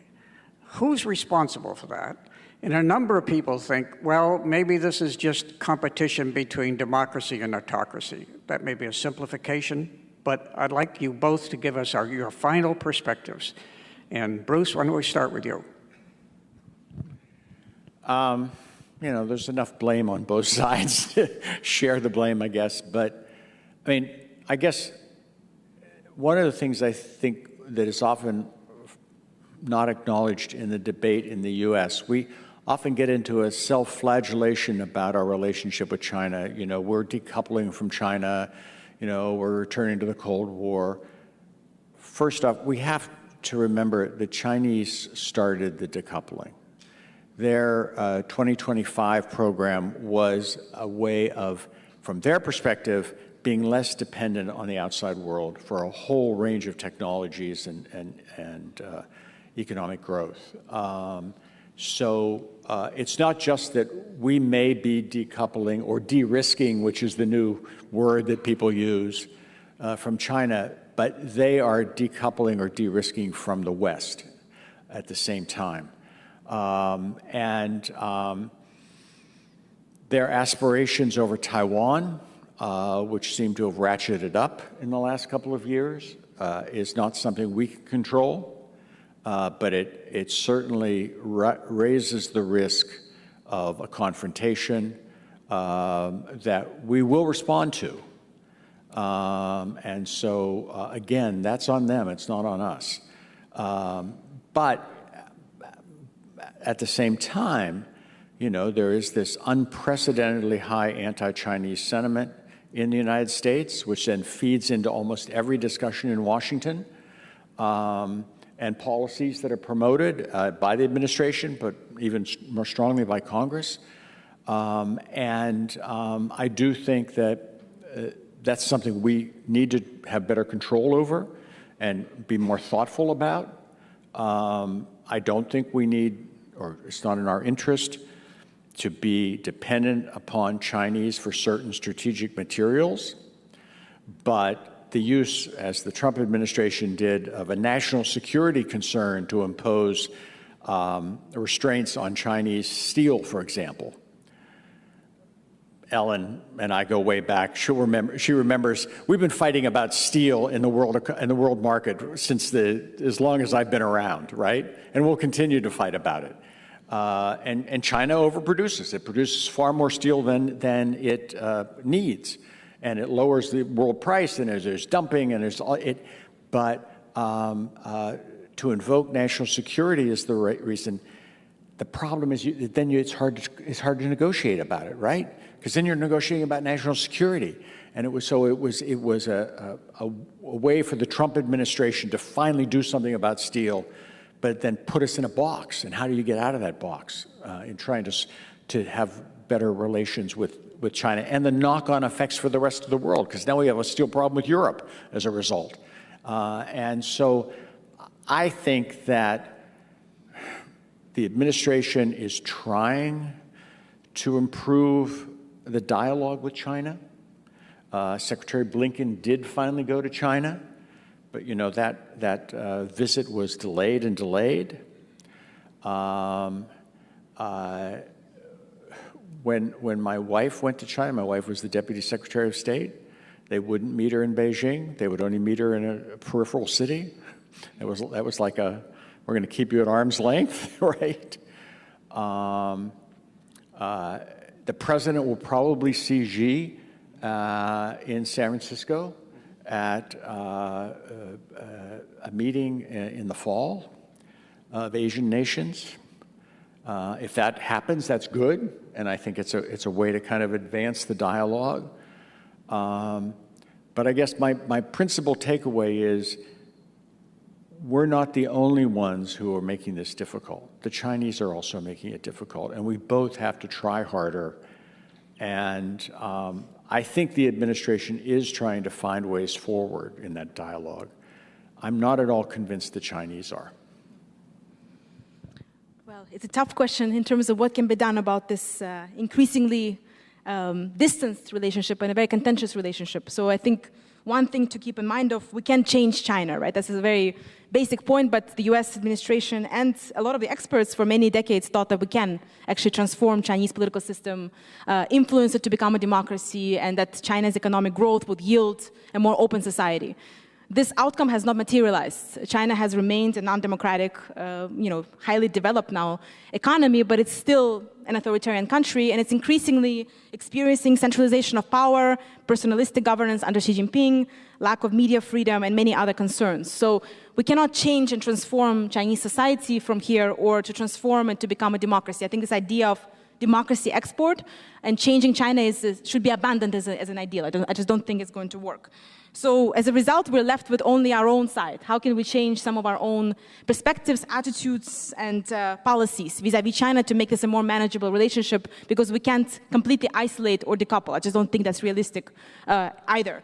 So the few things that are maybe very low-key but important is to restart exchanges at all levels, including scientific and academic and cultural exchanges that have been completely stopped, including the media, right? I just mentioned that American journalists are no longer even present in China. Negotiating to restart that relationship at those communication channels, the levels that are not necessarily the very top officials, or not only top officials, but also exchanges across journalists, students, scientists. Doing research in China for someone like myself is increasingly difficult. I'm very concerned about my visa access, my safety, the safety of my interlocutors, the safety of the inviting organization. There are lots of concerns for a researcher going to China, and I'm not even working on the most sensitive topics. There are much more sensitive topics that are being pursued by scholars. So restarting this exchange and reopening those kind of conversations, I think, is really critical, as well as making sure that Chinese students and Chinese scholars know that, at least in some way, they're kind of welcome back to the US. Because right now, there's a perception in China that they're not welcome. During COVID, there were many attacks, racially driven attacks against Chinese students and citizens, and many of them are reconsidering coming here and sending their kids here. most of them are now considering Europe as a first choice. Is that necessarily a bad thing? You know, it depends on which side you're on, or whether you're a university administrator who wants income from those students, or how you perceive this relationship. But I do think that more exchanges are better than less exchanges. And the current narrative about science and decoupling in the scientific domain, that we have to produce everything ourselves, that Chinese scientists are dangerous. Of course, they're dangerous of espionage and many concerns that are legitimate, but not every concern is a high alert, right? So when you are a scholar at a university and the FBI investigates you as an American who is going to China for non-military, non-sensitive research, it really is a deterrent for even doing the research. So I think in some ways the scale of concern has escalated to the extent that, in my view, it's a bit unhealthy. It's not productive. So since there needs to be some reconsideration of those boundaries and how those exchanges can be monitored and encouraged that are not inhibiting on our security. I think that's a really big conversation to have. And there are some areas that maybe are less sensitive where collaboration could be still encouraged. For example, collaborating on health policies and issues related to health crises. It's really critical, obviously, post-COVID. But also in countries in the Global South, US and China offer complementary things often. So is there space to collaborate on less sensitive issues? I think there is, but it's going to take a while because we've fallen so behind in any dialogues that it's going to take some years maybe to reestablish those links. But I think that part is very, very important. And when it comes to the anti-China sentiment in Washington, I've also observed the escalation of that sentiment across various spaces. Again, some of it is legitimate. The concerns are also coming from China. As Bruce mentioned, China has started the decoupling. But it's not healthy to have this extreme sentiment. We're no longer analyzing China in its whole sense. It's a nuanced, complex picture. What China is doing in the world is not all sharp power. It's not all malign interference. It's not all takeover. Some of the things they're doing are helping certain economies. Some of the things are dangerous or endangering them in the long term. But it's a complex, mixed picture that we have to understand. So what I worry about is that because the anti-China sentiment is so extreme, the understanding of China is very limited. And just to give you an example from my own engagement or work when I go to Washington and present some of my research, as soon as I start talking about some of the data points about trainings of elites from Africa or any of the engagement China is working on, the response is often, oh yeah, they're indoctrinating, it's an infiltration, it's indoctrination, it's sharp power. But nobody's actually asking, what are they teaching them? Is there real training? Are they really exporting censorship or authoritarian governance? In my experience, very limited, right? For the most part, they're showing off China. It's a kind of a cultural immersion. It's more soft power than maybe kind of hardcore infiltration and export of authoritarianism. So I'm just concerned about the anti-China sentiment washing over a real pursuit of knowledge. And I think that's something that we should be taking seriously and encouraging at all levels, from Washington to universities, to studying Chinese language in high schools. It's very important. China is not going anywhere, so learning about it is critical as much as we disagree with its politics. Thank you. If I could add one thing that to highlight something we didn't get into, but maybe the most important thing that Maria said or I said was at the end of her presentation, where she pointed out that there is growing evidence that China's economy is dramatically slowing. The debt burden in the economy is huge.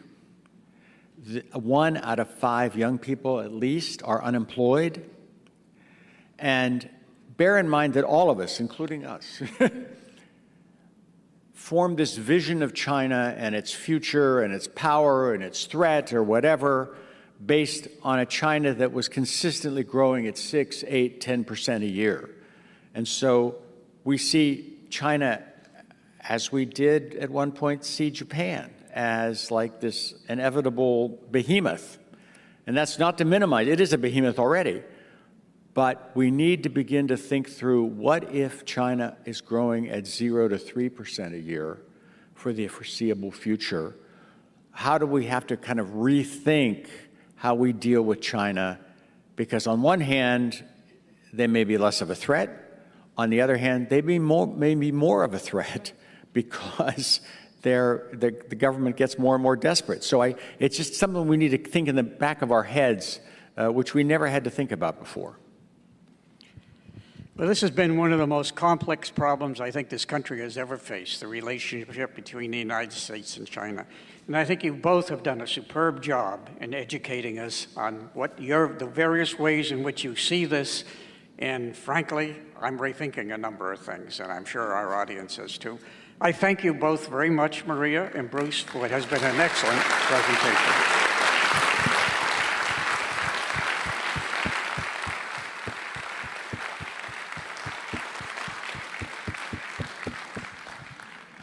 Thank you all for attending today.